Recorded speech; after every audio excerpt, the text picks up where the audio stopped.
Hello and welcome to Civic Forum here on Asake Online. My name is Lesley Moyo. In this program, we focus on the work done by civil society across the country.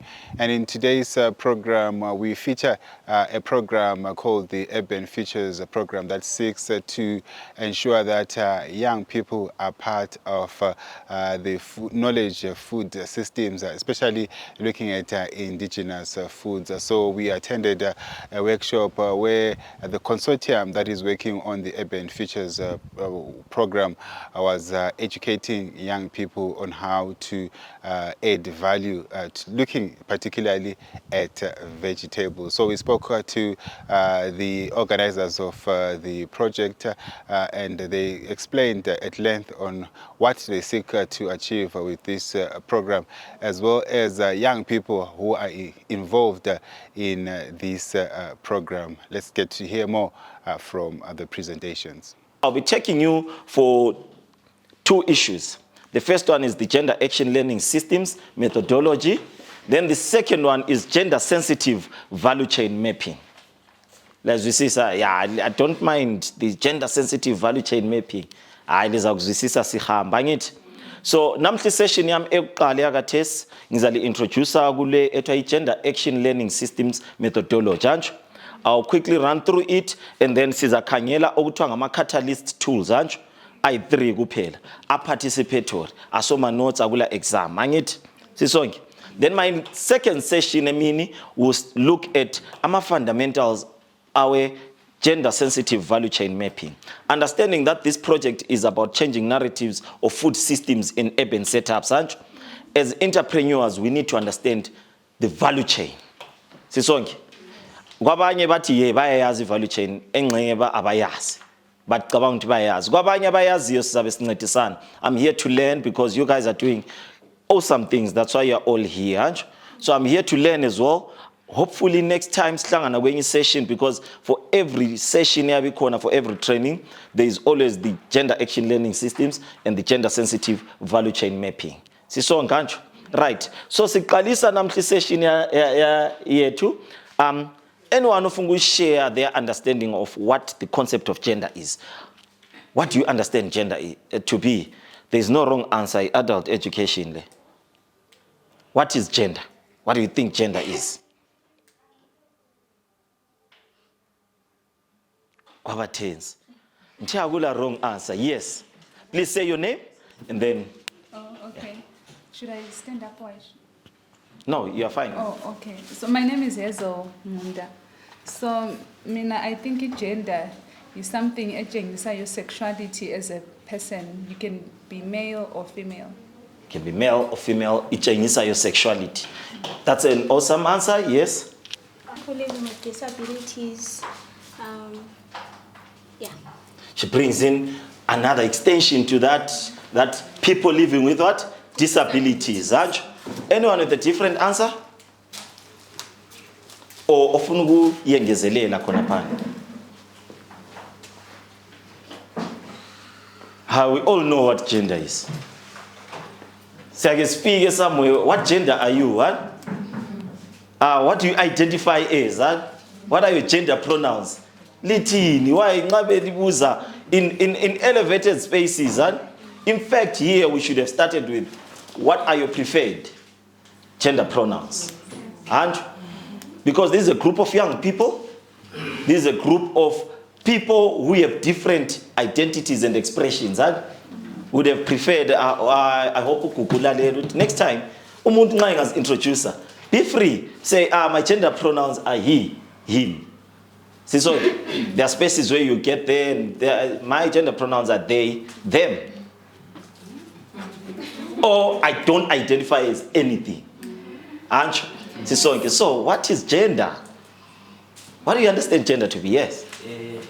Gender, these are socially constructed roles and behaviors expected, associated with being male or female.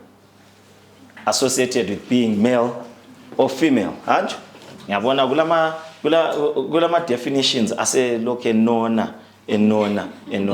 Okay, what is the difference between sex and gender? Yes. Sex speaks of the organ that you were assigned to at birth. And then gender now it has to do with what you prefer, like what you were saying. Some prefer to be referred to as he or she or them or they. I think that's my understanding. That's a good one. Anyone with a different differentiation of sex? And just say, in our passports, it's written sex in Zimbabwe. In our passports in Zimbabwe, I'll repeat, in Zimbabwe, our passports are written sex. You can't have any other outside the binary. It's male or female. So sex refers to the biological attributes that you have. The biological attributes. So the biological attributes based on science is that there is a male and a female. And a male will be described based on our characteristics. So unjani, ulendevu, ama emoji maneng these days. Ulendevu has got certain genitalia. The female lion jalo, one who reproduces olama ovaries and so forth. That's sex. But then gender comes down to be what is referred to as a social construct. Once it is social construct, it means that a group or a community says that anyone who identifies as 1, 2, 3 is male or female or other, asemaneng LGBTQIA plus, falls within gender. And within that, we also see the demographics that you mentioned, persons with disabilities. But once we explain gender further, after we identify you based on your physical attributes, we then go on to say the social attributes, what's expected of you by us. Because we think or we say you are female, this is what we expect a female to behave like, or to do, or to conduct herself. So gender, it's a social construct that refers to norms and values by a shared community. Hence, each gender differs from community to community. It's not universal. Why am I stressing this? Because we are living in this urban or cosmopolitan society. We are in the urban area, and that's where we meet the understanding of gender in Jani. And in the area that we work in, especially within the market systems, and we meet and we interact with different people. And certainly when we are designing our products, we design based on the demographics. Bakhona be marketing, liyavumelana la manje. Ukuthi target market ngilanda omama abanjani. Sisongani? Liyabona? So when you're designing your product, you know, emakhaya, if it's targeted for omama, ngizahambisa yini Maybelline? Emakhaya. Abe makeup. Would you go and say, oh, I'm going to market Maybelline? Emakhaya.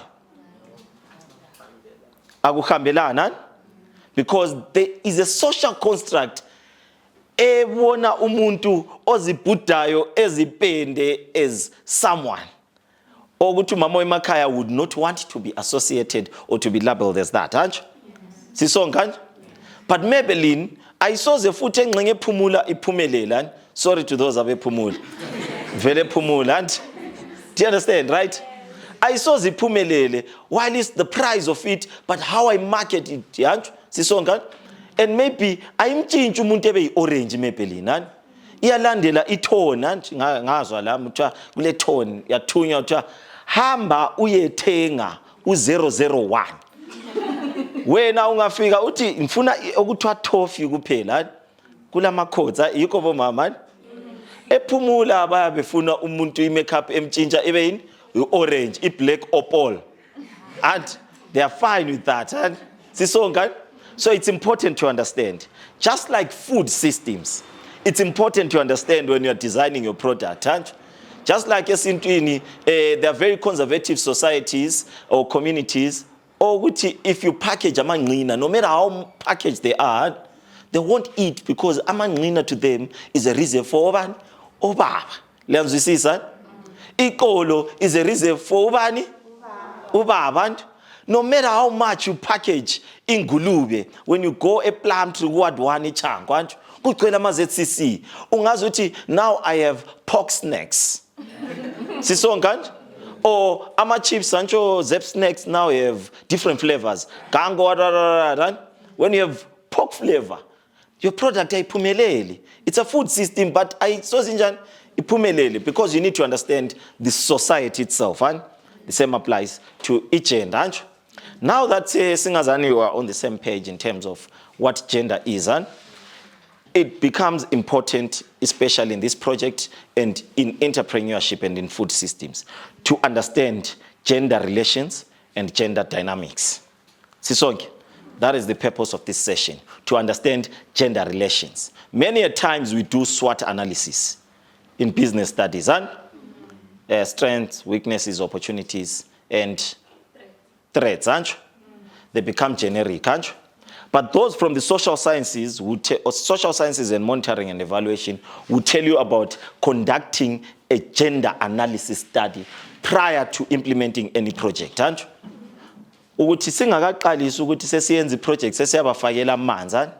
Let us go and do a gender analysis to understand the relations between men, women, female youth, male youth, females with disabilities, males with disabilities, LGBTQI community, those with disabilities within that rank, those who are youth within that rank. This is gender analysis, because gender inequality affects us disproportionately based on how the society perceives you or the politics in the society. Just like we know that historically women were disenfranchised, women were oppressed in Zimbabwe. Let's go back to pre-1980. Whilst all black people were oppressed, women were disproportionately oppressed because of the embedded cultural systems within the black community. So they were oppressed by the black culture, the African culture. They were oppressed the food by the what? Colonial system. It was worse for women with disabilities, because not only are they oppressed as women, they are further oppressed by society because they have a what? Disability. It's believed to be a curse or something else. But it becomes much worse if they are youth, because they don't own any assets, so they don't have a voice in society. Yes, you see, son? So you are black, you are a woman with disabilities, and furthermore, you are a youth. You don't own any assets to have a voice in the society or in the household. Learn you see, son? Good. So now we can start our session. So our session is Gender Action Learning Systems is a methodology developed originally by Oxfam and its partners. So it was developed to help communities participate in understanding gender relations. But further, it was further developed to help communities understand how gender relations affect value chain systems. Based on how a man, a woman, lesbian, gay, bisexual relate in a society, it meant that we can be able to understand how they participate in any value chain. Many times in a very conservative society, you would agree with me, if we're very conservative, and then we are seeing someone who grew up as male and is now cross-dressing, but is now a vendor, there is a high likelihood that we will not be buying from that person. At the same time, when we believe that certain products are produced by women, then it becomes a lucrative industry. But because women do not possess the financial strength to capitalize or to scale up businesses, it's easier for men to come into that industry because they already have resources. Uzathengisa inkomo ngoba nguye olese onuthi inkomo zithengiswa nje. Abe se finance la uselima usethathela umama business land. Then we find the space is now occupied by males. I'll give you an example. The easy example is e-vending. Has anyone noticed something e-vending? Please, Tata, 1 knot, pass around, 1 knot and pass around. Umuntu esalele 1 knot. Singaqeda ama knots. Right. Anyone who has noticed something in relation to gender within the vendor space in Bulawayo? Let's use Bulawayo as an example. Yes. It's mostly omama abathengisayo. Yes. Anything peculiar, anything that's so peculiar. There's something that's very peculiar.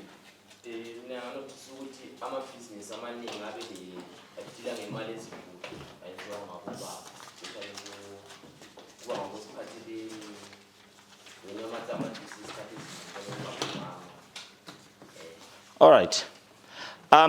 Those are interesting. You have a different observation, yes? I think also,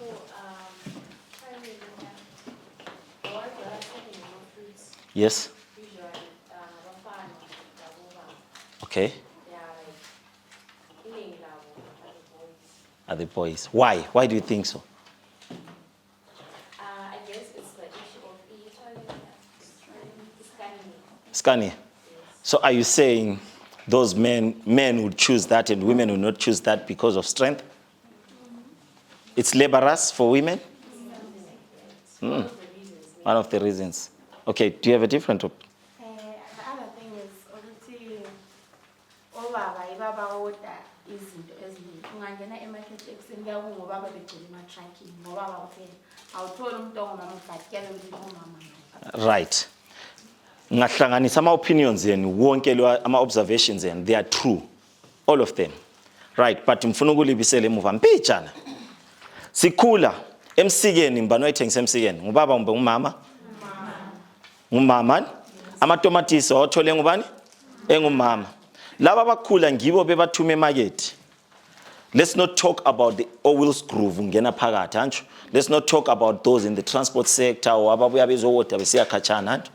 Abantu ababebuya bethengise itomatisi lelana uyabona ku50 imarket antshila ama segments kule elite market lapho itomatisi liyabe liclean licazimula elingakabo lisayi $3 then kula ngangapha itomatisi liyabe liyinqumbi engaka nje $1 nje akula ndaba lokucleana le onion yankhona kula ndaba nje wona lawo afakwa phansi amatomatisi. It used to be omama majority. Let's put aside indaba ze proportion that women are more than men in terms of population distribution. But let us talk of that industry, the major participants. Men were significantly low. Significantly low. But now that proportion has actually increased. There are more men who are now vendors. But furthermore, my brother mentioned something. You find that men are the ones in the vending that has more returns bakwanisa ukuwoda okuningi than omama. Lakule kunanzelela. Ungahamba anyone else okay nxa usiye nothend ngalantu emarobotsini laphana kubo sambala nto. It's men who own that, even if you see women.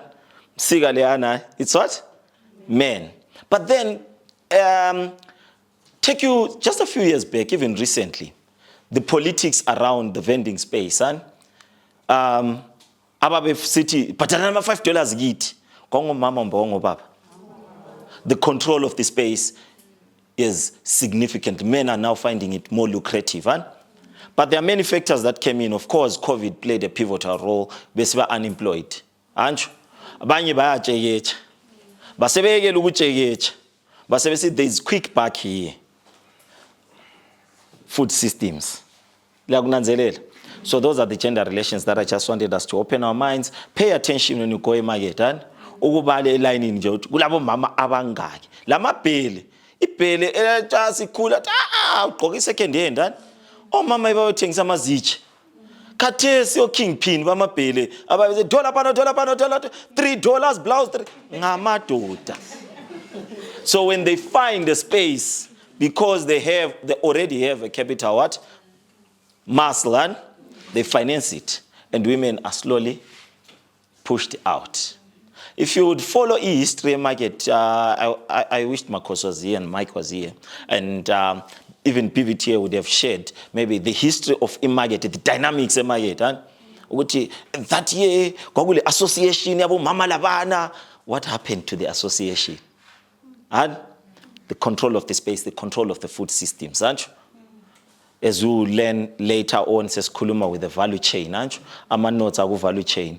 Who participates? Why? Where? Why? How do we improve that? You as an entrepreneur, you as a producer, where do you locate yourself? How do you manipulate the value chain to ensure that you get the most value out of it?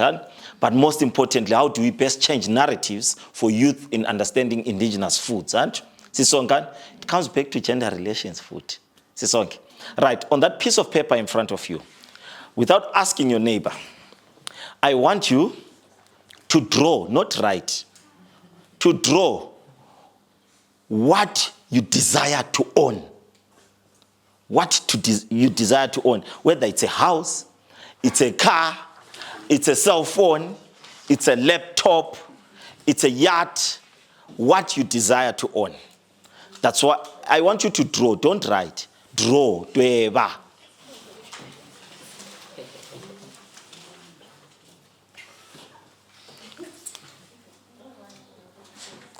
There's a kamlela and stick stuff less. It's okay. Namatselani pele kwenda.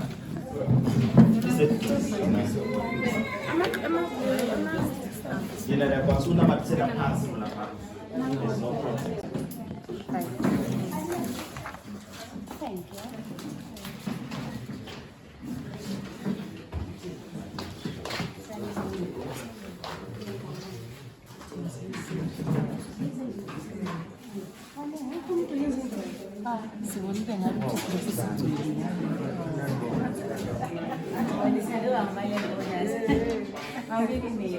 Keep that vision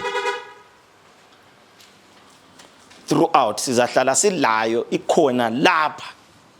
So that by the end of our process and our journey, gender action learning systems, whether it's next year, where are you?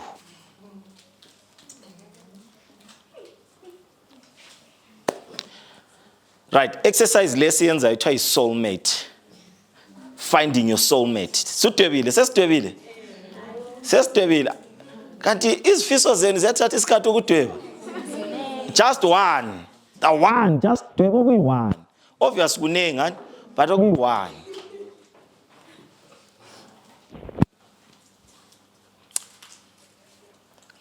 Good.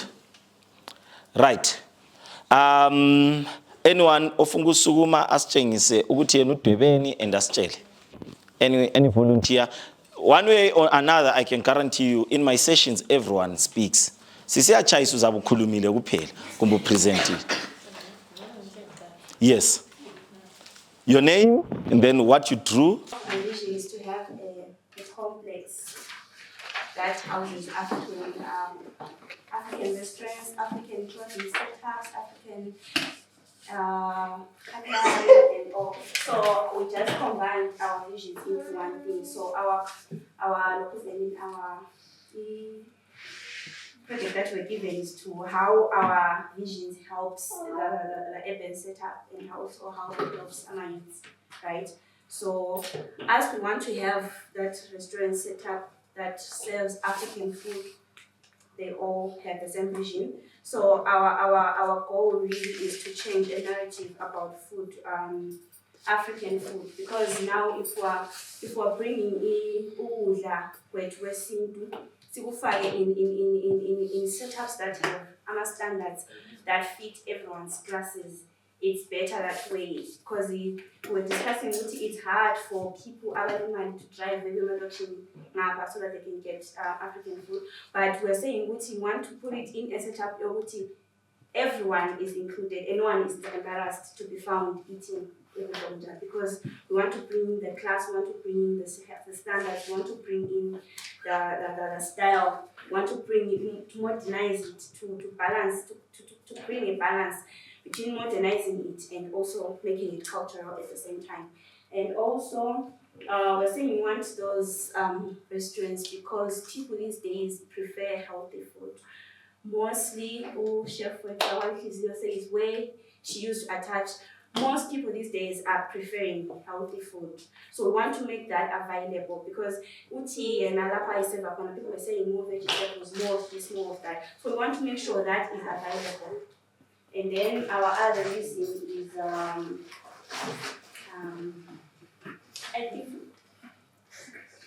job creation, creating more jobs for people, and also pushing the African food, because that is what African food revolution is about, uplifting African food.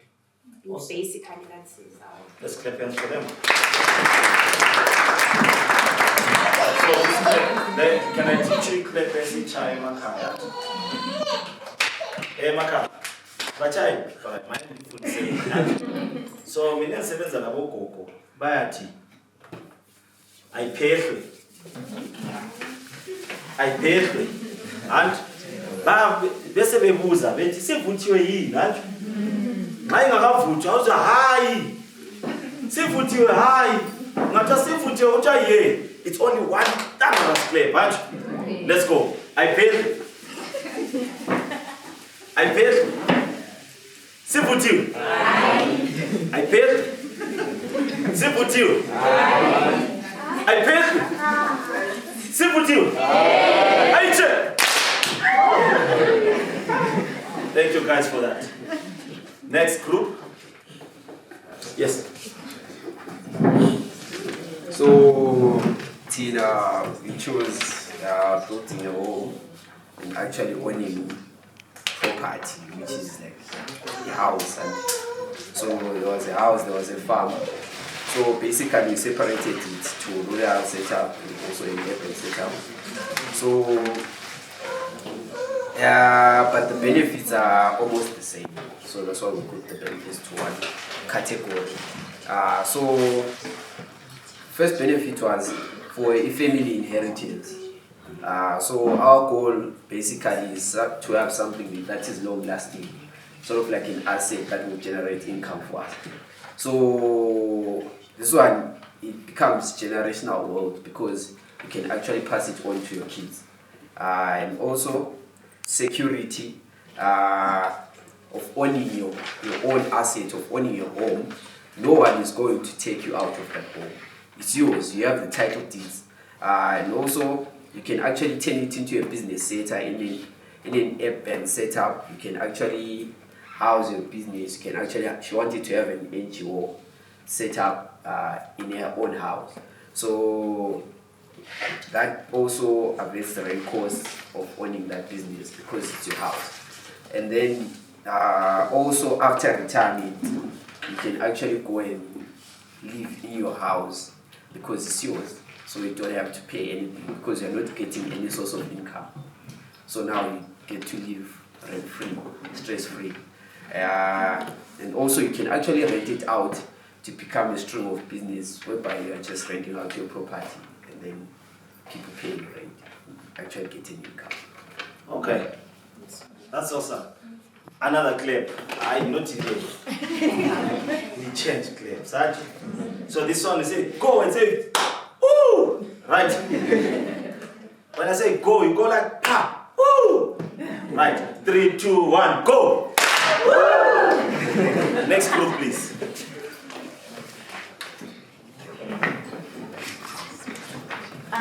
Tina, we are the group Emma Factories and Companies. So, there are different companies, different factories. So I'll just try to bring it closer. So basically, our vision is, first of all, we want to generate revenue into our own economy, right? Then the other one, we want to reach out to all generations and also create employment within the city as well, right? So we've got factories. Factories a factory needs people for employment, right? Number two, we'll be producing our own products. So there's generation of revenue from the production, processing to the end product point. Money is coming to our economy part. Then we also have the counseling part. Counseling, we want to create a drug-free society. We want to create a depression-free society. Most of us, we know our youth age and other people are depressed. Everyone, at some point in time, we are sad. So that counseling part, it kicks in. Someone should normalize therapy, normalize counseling, so that you have a free mindset, right? When you do something, you are doing it at at least your nerves are at chill, and reduce the drug rate that has been in our society as well.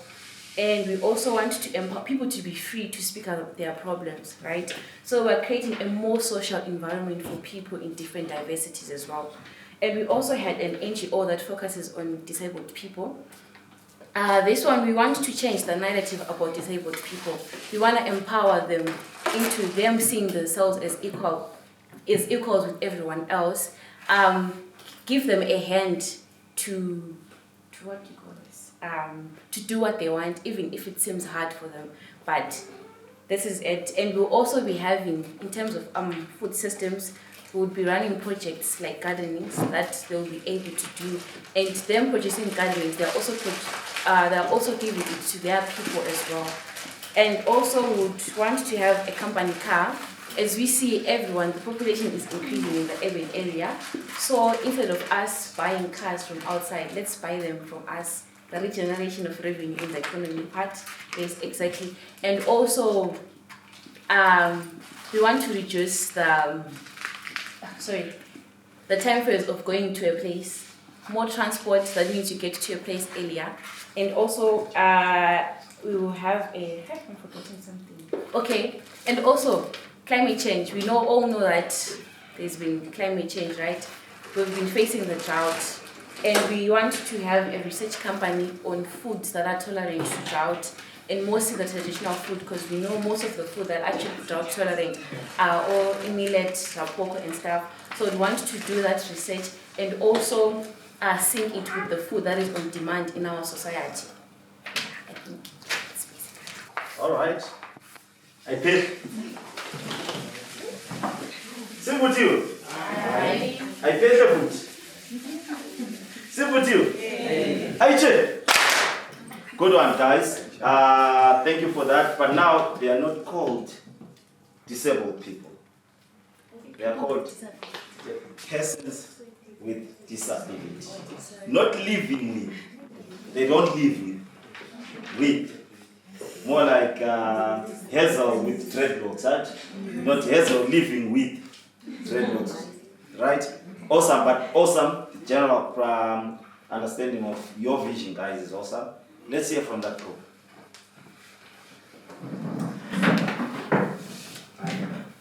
I'm Eric. Tonight, compared to this, in the work cars out in asset. So asset is the depreciate the particular to the so in the Labana schedule because if there is a quantity sees maybe a BNB or lodge something or source of income about doing that. And then our source of income is inheritance because every generation that they say the one that always against the lost.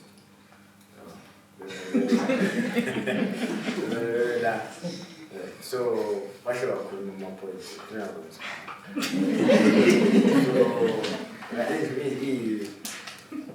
think the income and through kids go spend the inheritance. My inheritor to our auxiliary, Barbara renovations.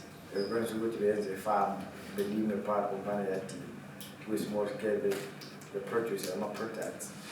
Food, as a food systems. So we're going to come up with a keep them thing. Let's give them the full clap. Go! My name is Hazel Munda. I'm an African food champion. My role basically is to promote the African indigenous foods so that the local people, the young people can be able to include them in their diets. They can also include the traditional ingredients that they had long since that they had stopped using in their diets, and thereby improve their food and nutrition security. And we also encourage young people to also be involved in the processing of all the other foods. Like today we're having a vegetable workshop, which is part of value addition. So by adding value to the vegetables, the price becomes better. Yeah, basically that's what we do as the champions. Why the focus on young people? Is it that maybe because they're no longer consuming as many traditional foods as they're supposed to? I think the focus mainly is because our urban society is mainly composed of young people. So if we start introducing young people to these indigenous foods right now, they'll just grow up with it.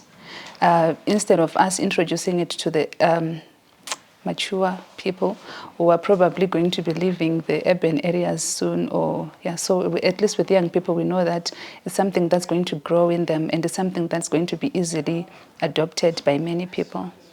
And what sort of activities do you embark on to try and bring these young people to be part of these activities or processes that you're undertaking as an organization?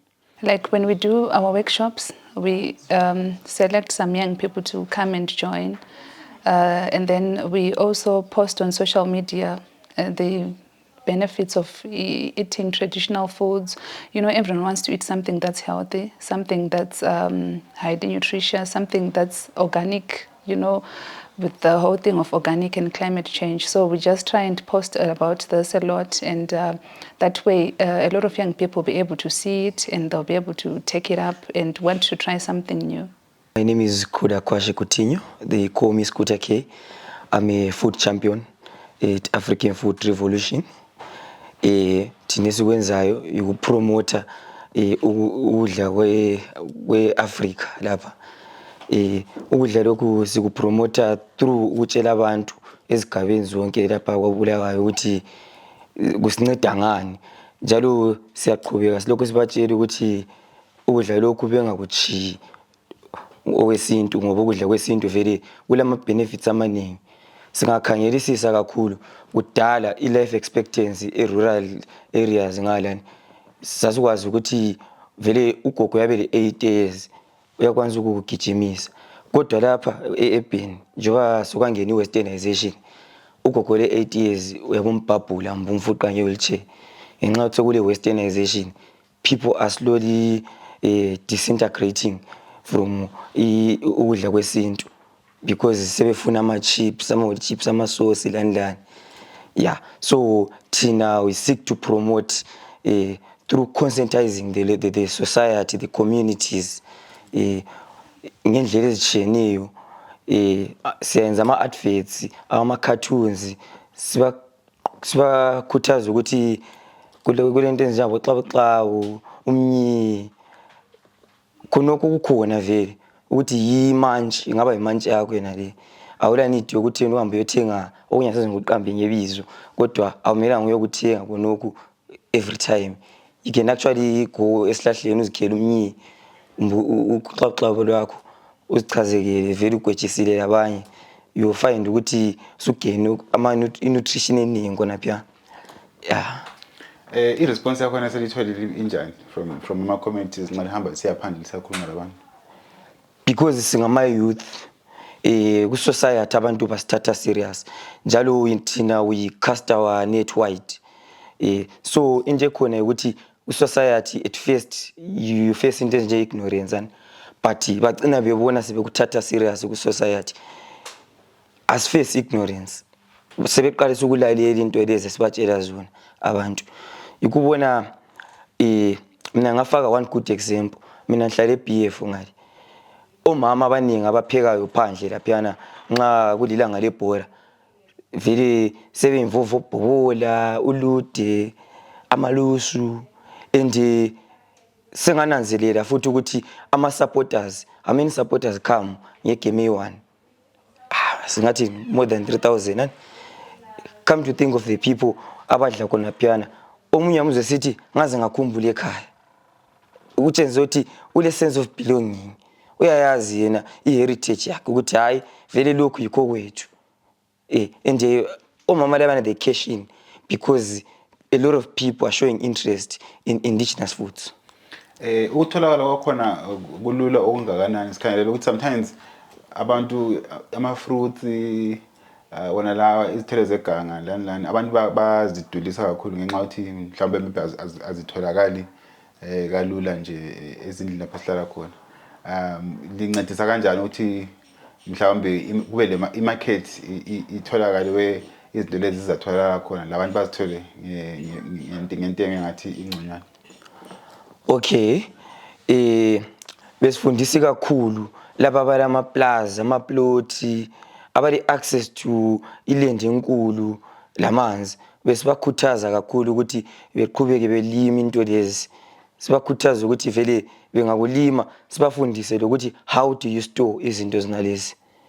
Take for instance ulude nje luthola isikhathi sezulu ulude uyakwanisa ukulubhoyila usulifaka kuma container so nxa ule fridge enkulu uwazi amagetsi ahambi iyagcina kwampana I think iyadla up to September.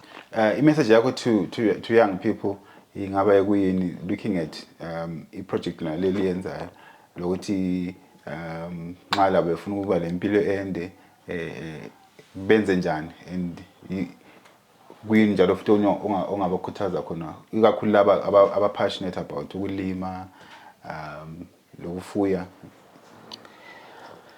Yeah, i-message yami to young people basically ukubatshela ukuthi beqhubeke besenza njalo abakwenzayo, never give up. Vele into leyo vele kunjalo i-westernization into ekhona but khona ukuthi thina sile easy access to into lezi ulelendlu lakho konke lima amanzi vele ayatholakala so akuhluphi vele ike ngabatshela khona. My name is Nyasha Maparara. I work with the Ministry of Women Affairs and I have come on board on this program just as an individual and wanting to gain more knowledge and experience on how we can enhance and how we can promote the indigenous foods that we have in the community and how us as the youth we can promote those foods in our communities as the youth, because ages zethu ziyahlupha. We are now modern, we now want to just do things the modern way, but somehow we find ourselves back at square one. We now eat those pumpkin leaves that we don't want to do anymore. And so I just want to applaud this program that has penetrated into the communities, because the target group that they are trading like us, the youth, it is an energetic group of people, young people, that is going to push this project further, because our parents are the pioneers of these indigenous foods, the food processings, the value additions and all, but they do it the traditional way. We want to come on board and also put a little bit of this, a little bit of that, make it look modern, but we are not escaping from the traditional concept that has already been there.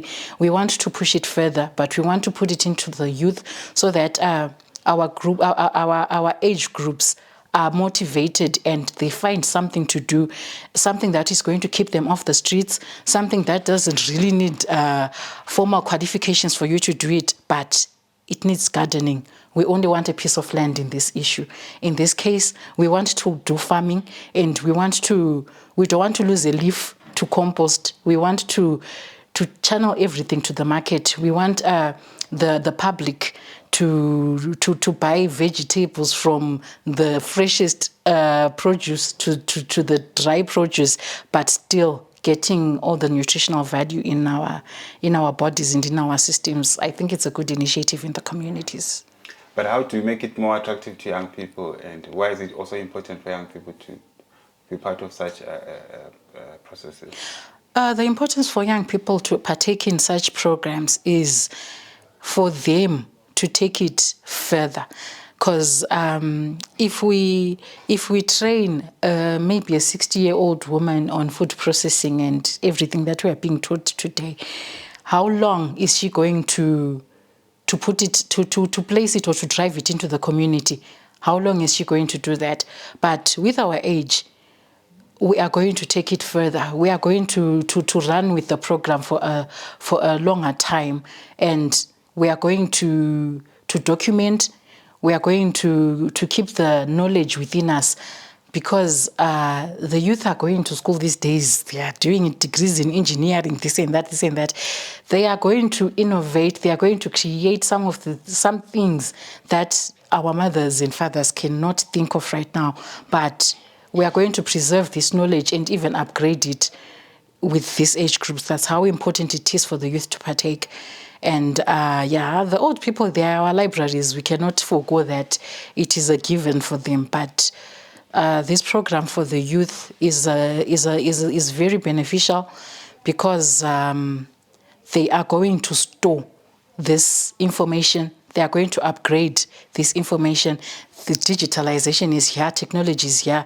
They are going to spread the gospel around the world, not even in Zimbabwe only, not even in Bulawayo only, but we are going to make a change in Bulawayo with the information that we are getting today. My name is Michael Mhlanga. I am part of the Urban Futures project that is funded by HIVOS, which is a consortium including Bulawayo Vendors and Traders Association, Green Heart Trust, UVFT, and African Food Revolution. So the Urban Futures project is targeting young people and women in changing narratives towards indigenous food systems, and also in changing narratives in terms of participating of young people in food systems. We're not talking of food systems, we're talking of from the value chain perspective, from the production up to the consumption. How do you produce indigenous foods that are sustainable, and production of them in a climate smart way? And who are the people that are involved in every node of the value chain, from the aggregation, transportation, retail, value addition of it, wholesale, up to the consumer themselves. Noting that young people should participate from the production, but also young people should appreciate sustainable food, particularly indigenous food, that is more sustainable and healthy to them. So that is the essence of the project. We intend to change the narratives, because for a long time, through globalization, people have tended to appreciate or to consume more foreign foods, and we have neglected our traditional foods. But if you look closely within the market, you will realize that our traditional foods are fetching a higher market outside. Why? Because they're very organic and they're healthy, and they still retain the taste that we've always wanted. So based on that, we want to ensure that there is food security. And how do we best do that? The best way to ensure food security is to promote our own food that we can easily produce at a low cost, but also sustainable. So that is the whole essence of the project. But how do you ensure that young people are found in every part of the value chain, either as farmers or as distributors or as retailers? And is it part of the project that in terms of maybe you are giving them access to such opportunities? Yes, indeed. The intention of the project is to promote involvement of young people at production. That is why from the food champions that we have and the young people that we train every week, we connect them to those who produce, but we also teach them the skills of climate smart technologies in production of certain foods that are probably extinct or that are very minimal or that are there but perhaps are not really in the market per se.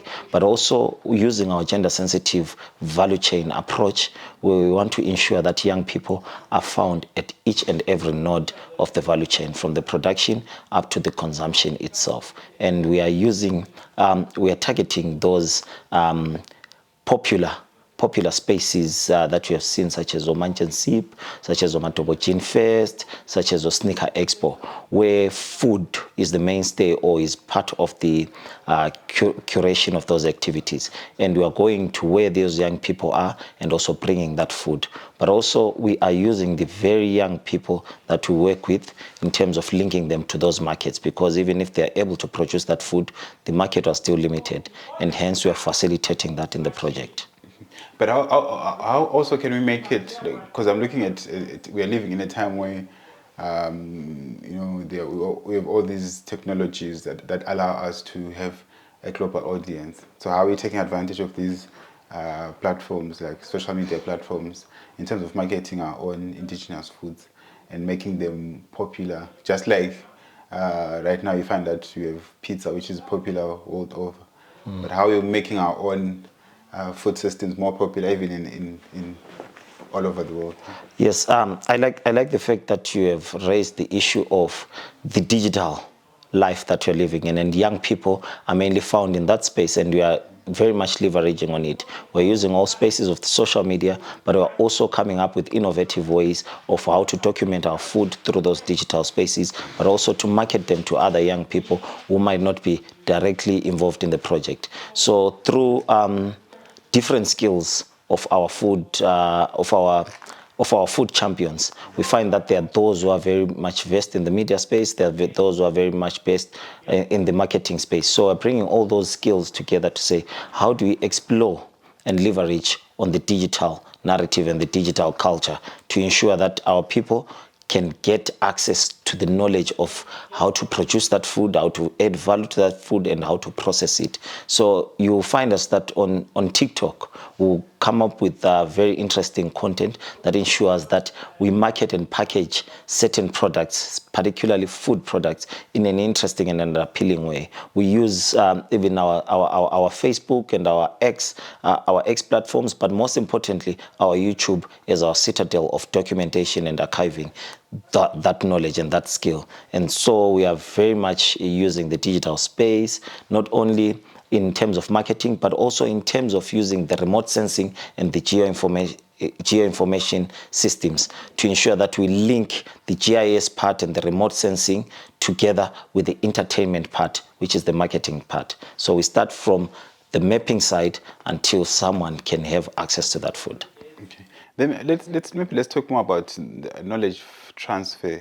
You're looking at, because this is indigenous knowledge, and there's very little documentation in terms of maybe recipe books where that have been maybe written about, you know, some of the food that we consume.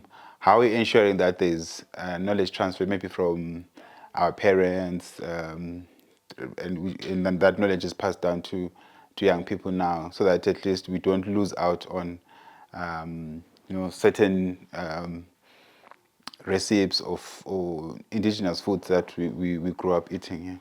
Yeah, that is a big problem, and as this project, it seeks to really address, especially the part of knowledge transfer.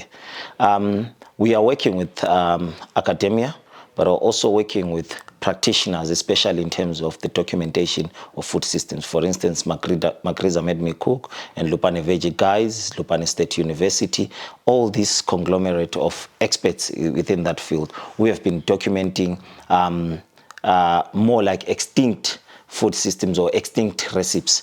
And from our cohort that we're working with through the training, we are ensuring that for any product that is developed, we ensure that it is recorded and it is published.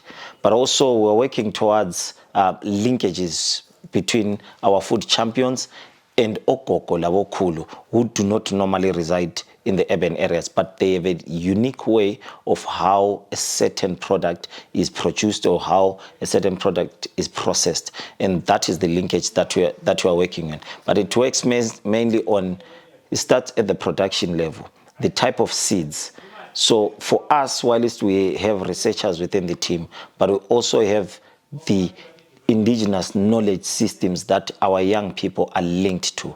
But take note of this, because we come from different families, these young people come from different families. They have in-depth knowledge of certain recipes and certain foods that we probably do not have because it has been passed on to them by their mothers and their fathers. And it is the intention of this project to ensure that when a young person introduces it to the group, we ensure that we adopt new ways of how do we record and how do we ensure institutional memory when we record, put it in a publication and share it with others so that it's passed from generation to generation. Taking note that mainly recipes were passed through oral tradition, but we have moved past that. So we need to infuse the oral part of it because there is that extinct or that very valuable knowledge that you will not get anywhere written. And then we ensure that we need to publish it through digital means and also through written text. My name is Nomakuku Minenhle Sivanda, and I'm a registered nutritionist by profession. Kota, I work for African Food Revolution as their programs officer. And the African Food Revolution is a non-governmental organization that's domiciled in Africa. What we do is we deal with immodernization of indigenous food. So we seek to promote ukuthi abantu badle ukudla kwethu okulemisoco from the village to the urban cities. Right now, siyenza i-Urban Futures project with amanye ama-consortium partners, that is BVTA, UVFT, Le Green Hearts, Le City Council. So we are targeting youth 18 to 35 years. That's both male and female. Ukuthi siba capacitated, firstly, to say, let's eat our indigenous foods. Always to, what can we do to make the youth keen ukudla kwethu okulemisoco healthier, and also we train them on the food processing workshops. So basically it's from production ukuthi better enhance their livelihoods. So you produce the food and then you process it and preserve it so that even post-harvest losses. Very important that we include our youth, considering ukuthi babaning, and also most of them are unemployed. So if they are involved in these activities, it means ukuthi they'll have less time to uba idle, you know, but ukuthi bathi grow our economy. And also, we have our youth champions, Abagu African Food Revolution. So we capacitate them ukuthi, okay, bonke bavela kuma different walks of life. We have pharmacists, we have journalists. So they are there ubona food systems from their angle and then document everything. Because even if you try to Google ubali paper, maluchwana ma published documents au internet. So we are writing a review paper on indigenous food systems. So hopefully everyone can read it. So right now, Urban Futures is not only in Bulawayo, it's also in Mutare, Zimbabwe. And then there's also Zambia, Indonesia, Ecuador, Colombia. So I guess as time goes on, it's going to expand to other cities. It is quite an interesting project that the Urban Futures program seeks to achieve in terms of getting young people to be part of the indigenous food processing, right from the starter across the whole value chain system. And hopefully we'll see more of our products reaching to the international market. We want to see our own umkhanqa, inkobe, and all these other indigenous foods that we enjoy so much being sold in the streets of New York or Paris. And so we hope that this project will achieve that which it has set out to achieve. Let's meet again in the next edition of this particular program. My name is Lesley Moyo.